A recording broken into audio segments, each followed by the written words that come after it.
A caminho da luz. Capítulo 16. A Igreja e a invasão dos bárbaros. Vitórias do cristianismo.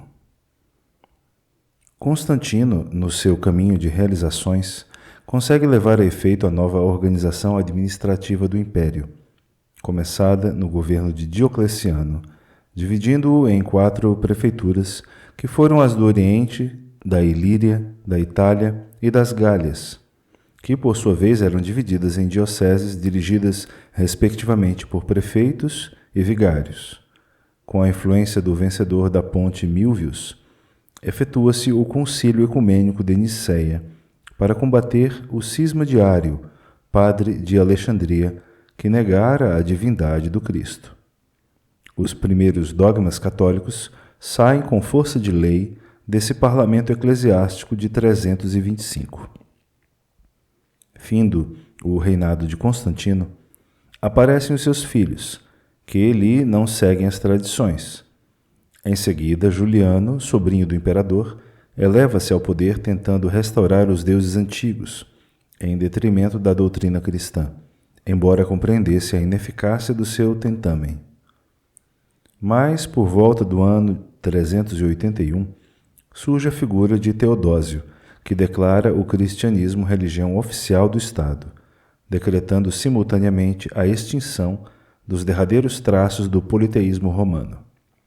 É então que todos os povos reconhecem a grande força moral da doutrina do crucificado, pelo advento da qual milhares de homens haviam dado a própria vida no campo do martírio e do sacrifício, vendo-se o imperador, em 390, ajoelhar-se humildemente aos pés de Ambrósio, bispo de Milão, a penitenciar-se das crueldades com que reprimira a revolta dos tessalonicenses.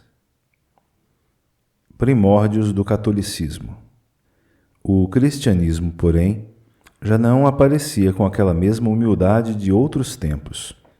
Suas cruzes e cálices deixavam entrever a cooperação do ouro e das pedrarias, mal lembrando a madeira tosca da época gloriosa das virtudes apostólicas.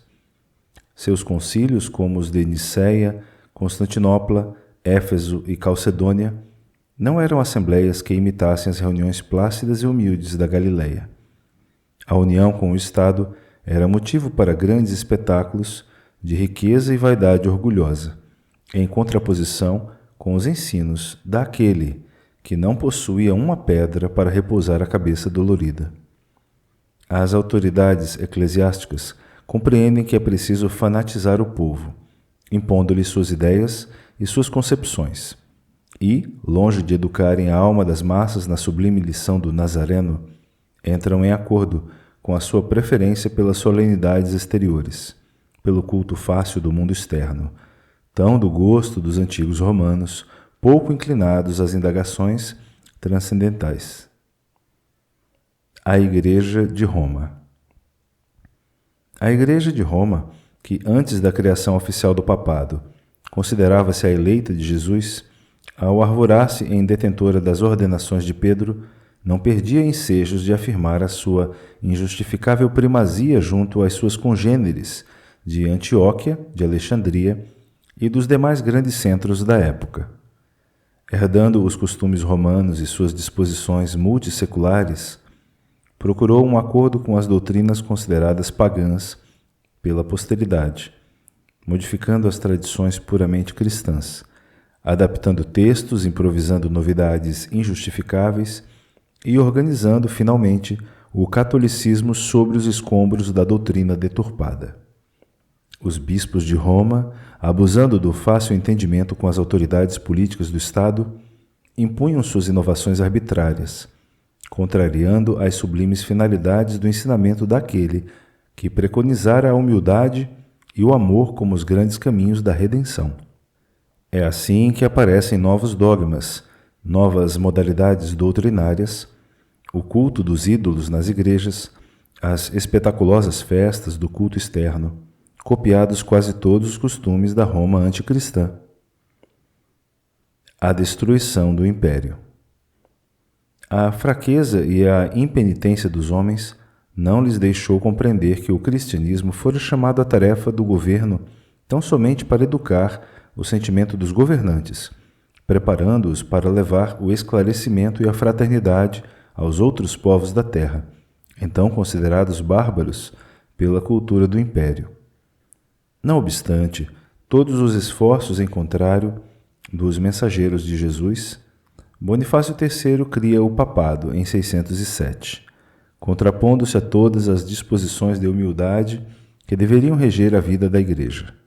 As forças do mal, aliadas à incúria e à vaidade dos homens, haviam obtido um triunfo relativo e transitório.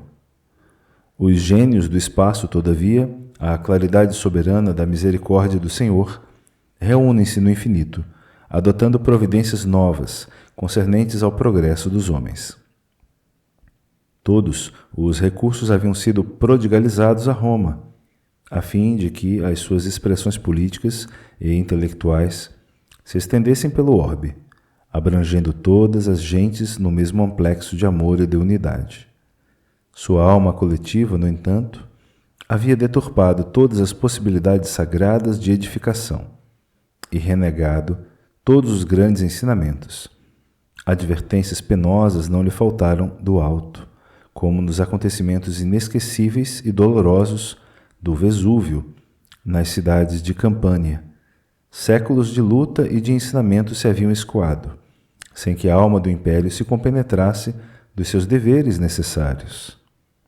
É então que Jesus determina a transformação do império organizado e poderoso. Suas águias orgulhosas haviam singrado todos os mares. O Mediterrâneo era propriedade sua. Todos os povos se lhe curvavam para a homenagem e para a obediência. Mas uma força invisível arrancou-lhe todos os diademas, tirou-lhe as energias e lhe reduziu as glórias a um punhado de cinzas. Até hoje, o espírito que investiga o passado inquire o motivo desses sinistros arrasamentos. Mas a verdade é que todos os fundamentos da terra residem em Jesus Cristo. A invasão dos bárbaros. Essas determinações do Cristo, verificadas após o reinado de Constantino, foram seguidas das primeiras grandes invasões com os visigodos, que, fugindo dos hunos, transpõem o Danúbio e estabelecem-se no oriente do Império, penetrando depois na Grécia e na Itália, espalhando flagelos e devastações. Debalde surgem as vitórias de Estilicão, porque em 410 atingem elas as portas de Roma, que fica entregue ao saque e às mais duras humilhações. Em 405 é Radagásio que parte à frente de 200.000 soldados em demanda da cidade imperial, sendo vencido, porém roubando as mais fortes economias romanas. As provas expiatórias do império prosseguem numa avalanche de dores amargas. Aparecem as correntes bárbaras dos álanos, dos vândalos, dos suevos, burgúndios. Em 405, os hunos, comandados por Átila, atacam as Gálias, perseguindo populações pacíficas e indefesas.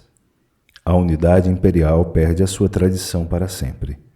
Com as suas vitórias, funda Clovis a monarquia dos francos. Os bretões, oprimidos pela invasão e privados do auxílio dos exércitos romanos, apelam para os saxônios, que povoavam o sul da Jutlândia, organizando-se posteriormente a heptarquia anglo-saxônia. O que Roma deveria fazer com a educação e o amparo perseverantes, aqueles povos rudes e fortes vinham reclamar por si mesmos. A grande cidade dos Césares poderia ter evitado a catástrofe do desmembramento, se levasse a sua cultura a todos os corações, em vez de haver estacionado tantos séculos à mesa farta dos prazeres e das continuadas libações. Razões da Idade Média. A queda do Império Romano determinara no mundo extraordinárias modificações. Muitas almas heróicas e valorosas que se haviam purificado nas lutas depuradoras, não obstante o ambiente pantanoso dos vícios e das paixões desenfreadas, ascenderam definitivamente a planos espirituais mais elevados, apenas voltando às atmosferas do planeta para o cumprimento de enobrecedoras e santificantes missões. A desorganização geral com os movimentos revolucionários dos outros povos do globo terrestre, que, em balde, esperam o socorro moral do governo dos imperadores, originara um longo estacionamento nos processos evolutivos. É aí, nessa época de transições, que agora atinge as suas culminâncias, que vamos encontrar as razões da Idade Média, ou o período escuro da história da humanidade. Só esse ascendente místico da civilização pôde explicar o porquê das organizações feudais, depois de tão grandes conquistas da mentalidade humana, nos grandes problemas da unidade e da centralização política do mundo. É que um novo ciclo de civilização começava sob a amorosa proteção do Divino Mestre, e as últimas expressões espirituais do grande império retiravam-se para o silêncio dos santuários e dos retiros espirituais, para chorar na solidão dos conventos, sobre o cadáver da grande civilização que não soubera prover ao seu glorioso destino. Mestres do amor e da virtude. Almas sublimadas e corajosas reencarnam, então, sob a égide de Jesus e para a grande tarefa de orientar as forças políticas da Igreja Romana, agora organizada à maneira das construções efêmeras do mundo. O papado era a obra do orgulho e da iniquidade, mas o Cristo não desampara os mais infelizes e os mais desgraçados, e foi assim que surgiram, no seio mesmo da Igreja, alguns mestres do amor e da virtude, ensinando o caminho claro da evolução aos povos invasores, trazendo-os ao pensamento cristão e destinando-os aos tempos luminosos do porvir. Não percam no próximo capítulo a Idade Medieval. Até lá!